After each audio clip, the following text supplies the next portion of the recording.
হৃদয়ের জানালাটি খুলে দাও না, হৃদয়ের জানালাটি খুলে দাও না, প্রভুর প্রেমে কেন সারা দাও না। আমার এক ভাই পারে, প্রভুর প্রেমে কেন সারা দাও না, রাসূলের প্রেমে কেন সারা দাও না।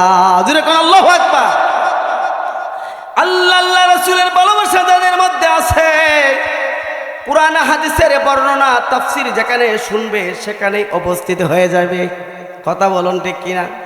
আল্লাহ আল্লাহ রাসূলের ভালোবাসা যাদের মধ্যে নাই, আল্লাহ যাদের মোহরের মধ্যে মোহর মেরে ফেলেছে, যাদের অন্তরের মধ্যে পাপ করতে করতে মরিচিকা পড়ে গেছে, সেই অন্তর কখনো কাঁদবে না, সেই অন্তর কখনো রাসূলের ভালোবাসা আসবে না, সে কখনো মাহফিলে আসবে না। قال رسول الله صلى الله عليه وسلم شعبان شهري رمضان شهر الله. وقال رسول الله صلى الله عليه وسلم اللهم بارك لنا في رجب وشعبان وبلغنا رمضان.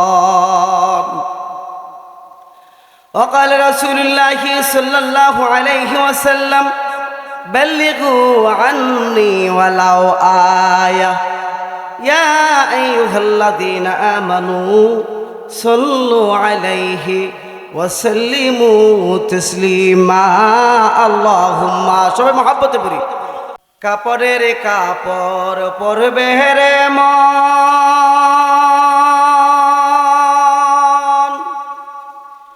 দুনিয়ার কাপড় থাকবে না, কাপনের কাপড় পরবে রে মন, রঙিন কাপড় থাকবে না, ধনী বলো গরিবি বলো, আজরাইল কাউকে ছাড়বে না। আল্লাহুম্মা মুহাব্বতে সবাই পড়ি। মাওলানা মুহাম্মদ ওয়া আলা আলিহি মাওলানা मुहम्मद ने आकर कुफर को मिटाया, मुहम्मद ने आकर कुफर को मिटाया, कुफर को मिटाकर सदाकत पिलाया। मुहम्मदुन अशरफुल आरबी वल अजमी, मुहम्मदुन शुक्रुहु यमशी अलाल कदमी। সবাই পড়ি বালাগাল উলা বিকামালিহি কাশাফাত তুজা বিজামালিহি হাসনাত জামিউ খিসালিহি সাল্লু আলাইহি ওয়া আলিহি লা ইলাহা। জুরে জুরে পড়ি, একটু গরম করি, মাঠটা একটু গরম করি। লা ইলাহা হো লা ইলাহা। আসমানের মালিক যে আল্লাহ, জমিনের মালিক সে আল্লাহ, হায়াতের মালিক যে আল্লাহ, মৌতের মালিক সে আল্লাহ। লা ইলাহা, জুরে জুরে, লা ইলাহা লা ইলাহা ইল্লাল্লাহু মুহাম্মাদুর রাসূলুল্লাহ সাল্লাল্লাহু আলাইহি ওয়াসাল্লাম। মুহতারাম মুআজ্জাজ দিগার, আজকের সিঙ্গুরিয়া বাজার বণিক সমিতির উদ্যোগে 31তম বার্ষিক ইসলামী মহাসম্মেলন, জোরে বলি আলহামদুলিল্লাহ। 31তম বার্ষিক সম্মেলন খুব কমই পড়েছি। অক্টোবরের 17 তারিখ থেকে আপনাদের দোয়ায়ে খেদমত করে আসছি এই রাত দিন করে। তন্মধ্যে 31তম বার্ষিক ওয়াজ মাহফিল, আল্লাহ তাআলা উক্ত মাহফিলকে কিয়ামত পর্যন্ত জারি রাখুক। সবাই জুড়ে বলি আমিন, আরো জুড়ে বলি আমিন। উক্ত মাহফিলকে জুরিয়া করে এলাকার যত মুর্দেগান আছে সমস্ত মুর্দেগানকে এই মুহূর্ত থেকে তাদের কবরটাকে জান্নাতের বাগিচা বানিয়ে দিক। সবাই জুড়ে বলেন আমিন। আজকের মাহফিলের সদর সভাপতি সাহেব জনাব আলহাজ মোহাম্মদ আব্দুল লতিফ সরকার সাহেব, সভাপতি সিঙ্গুরিয়া বাজার মালিক সমিতি, এই সমস্ত মুজাহিদে মিল্লাতদেরকে আল্লাহ তাআলা হায়াতের বরকত দান করুক। সবাই জুড়ে বলেন আমিন। মাহফিল পরিচালনায় রয়েছেন আলহাজ হযরত মাওলানা কারি মোহাম্মদ ইদ্রিস আলী বুইয়া সাহেব, উনার খেদমতকে আল্লাহ কবুল করুক। সবাই জুড়ে বলেন আমিন। আজকের মাহফিলের আমন্ত্রিত ওয়াইজিনের মধ্যে প্রধান যিনি, যার জন্য আপনারা অপেক্ষমান হয়ে বসে আছেন, তিনি ইনশাআল্লাহ উপস্থিত হয়ে গেছেন। জুড়ে বলে আলহামদুলিল্লাহ। প্রধান বক্তা মোহাম্মদ সিরাজুল ইসলাম সাহেব, সহকারী অধ্যাপক বোয়াপুর ফাজিল মাদ্রাসা ও সভাপতি বাংলাদেশ জাতীয় মুফাসসির কমিটি টাঙ্গাইল। এই সমস্ত নিয়ামত আপনার আমার জন্য এই পুরুষদেরকে আল্লাহ তাআলা হায়াত বাড়িয়ে দিক। সবাই জুড়ে বলেন আমিন। আমার পূর্বে যে ভাই ওয়াজ করে গেছেন, যারা তাদের খেদমতকে আল্লাহ কবুল করুক। সবাই জুড়ে বলেন আমিন। রাসূলের প্রেম ভালোবাসা নিয়ে মনোমুগ্ধকর বয়ান করেছেন আমার পূর্বে, কথা বলুন ঠিক কিনা? সাহাবীরা জীবন দিয়েছেন, ঠিক কিনা? মুতার যুদ্ধের কাহিনী বর্ণনা করলে এমন কোন মুসলমান নাই তার দিলের মধ্যে যে আঘাত লাগে, কথা বলুন ঠিক কিনা? প্রকৃত মুসলমান মুমিন ছাড়া তারা কখনো আজকে সে মাইকের সামনে, স্টেজের বাইরে, বাজারে, দোকানে, পথে, ঘাটে, রুটে, মাঠে থাকতে পারে না, কথা বলুন ঠিক কিনা? যারা প্রকৃত মুসলমান, যারা আল্লাহ রাসূলকে ভালোবাসে, যারা মাহফিলকে ভালোবাসে, কোরআনকে ভালোবাসে, মুহূর্তের মধ্যে ইনশাআল্লাহ মাঠটা ভরে কানাই ভরে যাবে, ঠিক কিনা? আমরা যারা এসেছি আমাদের কোনো লস আছে? যারা আসে নাই তারা কি লাভবান হয়ে গেছে? যাদের ভিতরে আল্লাহ রাসূলের ভালোবাসা আছে তারা কখনো বাহিরে থাকতে পারে না। হৃদয়ের জানালা ঠিক খুলে দাও না, হৃদয়ের জানালা ঠিক খুলে দাও না, প্রভুর প্রেমে কেন সারা দাও না। আমার এক ভাই পারে, প্রভুর প্রেমে কেন সারা দাও না, রাসূলের প্রেমে কেন সারা দাও না। জোরে কোন আল্লাহু আকবার। আল্লাহ রাসূলের ভালোবাসা যাদের মধ্যে আছে, কুরআন হাদিসের বর্ণনা তাফসীর যেখানে শুনবে সেখানেই উপস্থিত হয়ে যাবে, কথা বলুন ঠিক কিনা? আল্লাহ রাসূলের ভালোবাসা যাদের মধ্যে নাই, আল্লাহ যাদের মোহরের মধ্যে মোহর মেরে ফেলেছে, যাদের অন্তরের মধ্যে পাপ করতে করতে মরিচিকা পড়ে গেছে, সেই অন্তর কখনো কাঁদবে না, সেই অন্তর কখনো রাসূলের ভালোবাসা আসবে না, সে কখনো মাহফিলে আসবে না। যাদের উপর আল্লাহর সুদৃষ্টি পড়েছে তারাই মাইকের সামনে আসতে পারবে, কথা বলুন ঠিক কিনা? যাদের উপর সুদৃষ্টি আল্লাহর রহমতের দৃষ্টি পড়ে নাই তারা কখনো দিনের পথে দিনের কাজে আঞ্জাম দিতে পারে না। সবাই আমরা যারা এসেছি জুড়ে বলি আলহামদুলিল্লাহ, আরো জুড়ে বলি আলহামদুলিল্লাহ। সম্মানিত হাজিরিন, আমি আপনাদের সামনে অনেক দূর থেকে আসছি, আমি মুসাফির, আমি দোয়া করব আল্লাহ বলেছেন 3 ব্যক্তির দোয়া আল্লাহর কাছে ডাইরেক্ট কবুল। জোরে কোন সুবহানাল্লাহ। একজন হলো বাধ্য মায়ের সন্তান, মাতা পিতা যাদের উপরে বাধ্যর যেই সন্তান, মা বাবা যখন হাত তুলে দোয়া করে সাথে সাথে আমার আল্লাহ বলে এই দোয়া কবুল। আল্লাহর দরবারে কোনো পর্দা থাকে না। জুড়ে কোন সুবহানাল্লাহ। জুড়ে বলবেন সুবহানাল্লাহ। আমার পূর্বে এক ভাই অনেক সুন্দর ওয়াজ করেছে, আমি এই মাহফিল থেকে একটা মানুষের আওয়াজ শুনি নাই। কথা বলুন ঠিক কিনা? আমার সাথে সাথে আপনারা জবাব দিতে হবে, ঠিক কিনা? একবার সুবহানাল্লাহ পড়লে জান্নাতের 8টা দরজা আপনার জন্য খুলে যায়। জুড়ে কোন সুবহানাল্লাহ। দ্বিতীয় হলো মুসাফিরের দোয়া। মুসাফির দোয়া করলে আমার আল্লাহ বলেন সঙ্গে সঙ্গে আমি কবুল করি, মুসাফিরের ইজ্জতের খাতিরে। জুড়ে কোন সুবহানাল্লাহ। তৃতীয় নাম্বার হলো দাওয়াতুল মাজলুম বাইনাল্লাহি ওয়া বাইনাল হিজাব। অত্যাচারী, আহা অনেক লোক আছে, আপনার আমার মধ্যে উপস্থিত আছে আছে আছে কথা বলুন ঠিক কিনা? মুখ ফুটায়া বলতে পারে না, কিন্তু অন্তর থেকে বদদুয়া দিতেছে।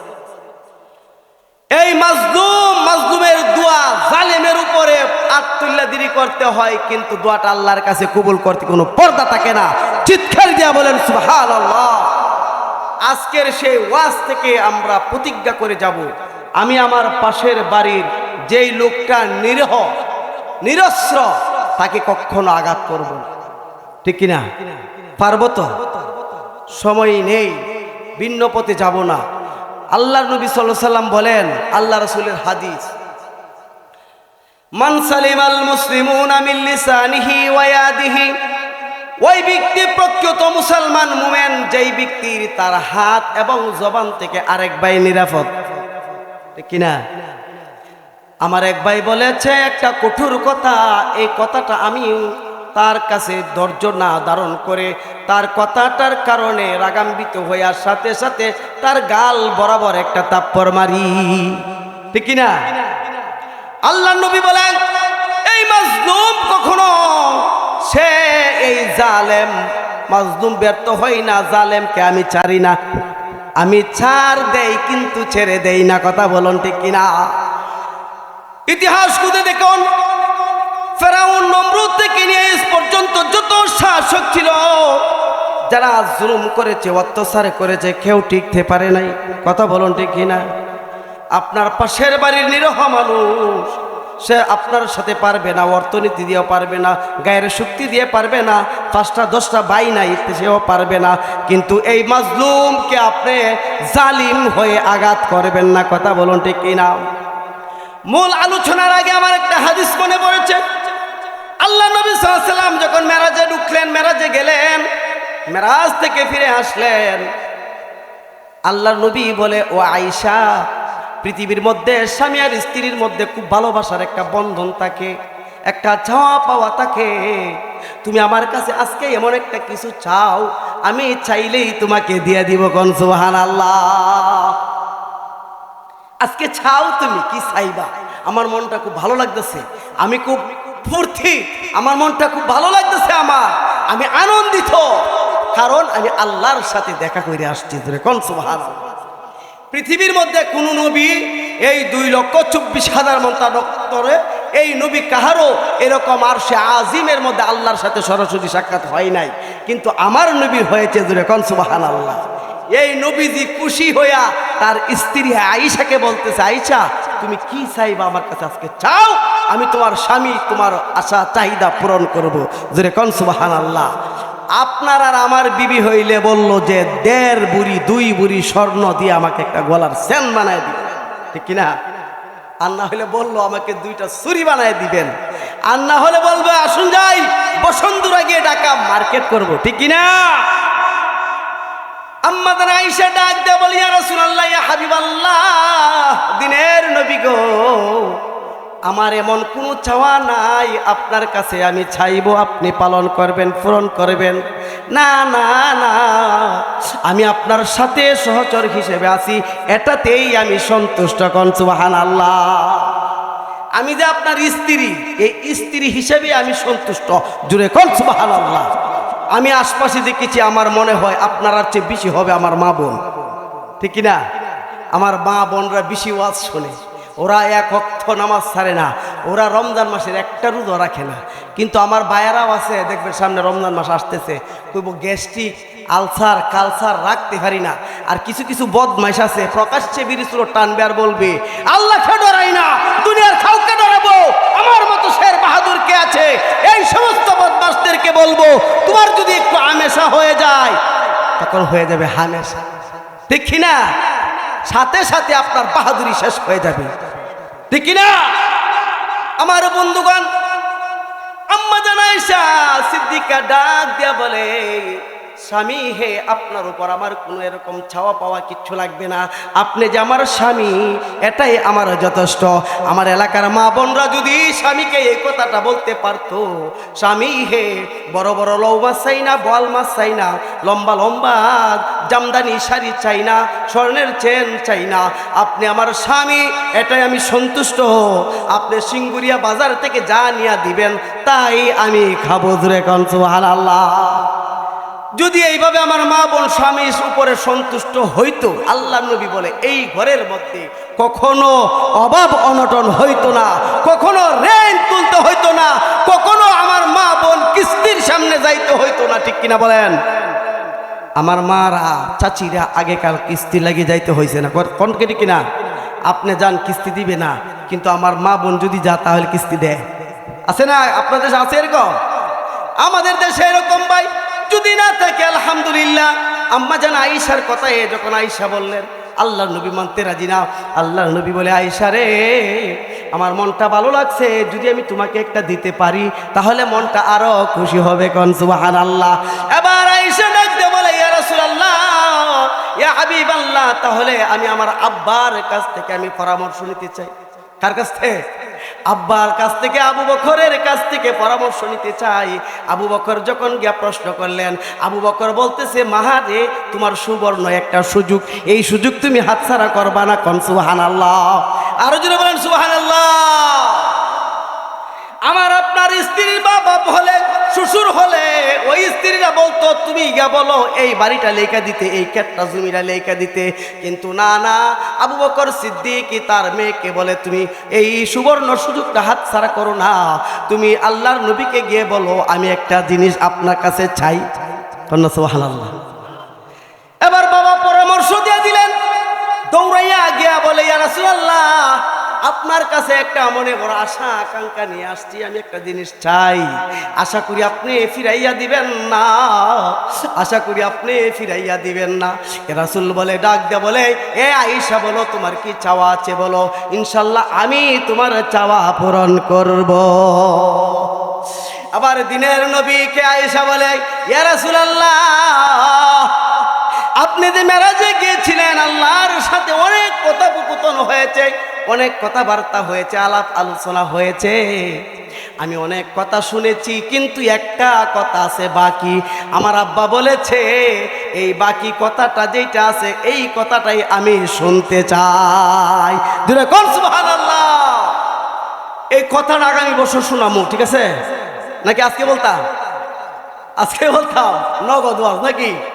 আমার প্রাণের ভাইয়েরা, এবার আল্লাহর নবী ডাক দিয়া বলে আয়েশা রে, সমস্ত কথা বিবরণ দিয়েছি, একটা কথা আছে বাকি, এই কথাটা বুঝি তোমার আব্বা বলেছে, কথা বলো ঠিক কিনা? আয়েশা বলি ইয়া রাসূলুল্লাহ, জি জি, আমার আব্বা আমাকে পরামর্শ দিয়েছে, ওই কথাটাই আমি জানতাম। জোরে কোন সুবহানাল্লাহ। এবার আয়েশার কথায় আল্লাহর নবী ডাক দিয়া বলে আয়েশা, আল মুসলিমু মান সালিম আল মুসলিমুনা মিন লিসানিহি ওয়া ইয়াদিহি। মাজলুমের বদদুয়া আল্লাহর কাছে কবুল হইতে কোনো পর্দা থাকে না। আয়েশা রে, জীবনে কখনো কোনো দিন কোনো মানুষের মনে আঘাত দিবা না, কোনো দিন মানুষের মন ভাঙবা না। কথাটা হলো, কারণ আমার আল্লাহর সে আজিমের মধ্যে কথা বলেছে, কোন বান্দা যদি আপনার উম্মত এক ভাইয়ের মন যদি ভাঙে, ওই লোকটার মন ভাঙ্গার কারণে, তার মনে আঘাত দেওয়ার কারণে তার শরীরের মধ্যে এমন পরিমাণ গুনাহ লেখা হয়, কাবা শরীফটা ভাঙ্গা ফালাইয়া দিলে যেই পরিমাণ গুনাহ হবে, এই গুনাহ পরিমাণ তার অন্তরে লেখা হয়। কিন্তু আমরা তো কথা কথা মানুষের মন ভাঙি, ঠিক না? আমরা তো কথায় কথায় মানুষের আঘাত দিই, কথা কথায় মানুষকে মন ভাঙি। আল্লাহ নবী সাল্লাল্লাহু আলাইহি সাল্লাম বলেন, কখনো মানুষের মন ভাঙবে না, কোনো সময় আচরণে, হাতে এবং পায়ে, জবানে, কোনো ব্যবহারে মানুষের মনে কষ্ট দিবা না। এই কথা বলার সাথে সাথে আবু বকর সিদ্দিক ডাক দে বলি, ইয়া রাসূলুল্লাহ, নবী গো, যদি আপনি এই কথাটা না বলতেন তাহলে আমি আবু বকর মনে হয় মানুষকে আঘাত করার কারণে আমি জাহান্নামে চলে যাইতাম। তাহলে এরা কত বই পাইতেন, কথা বলুন ঠিক কিনা?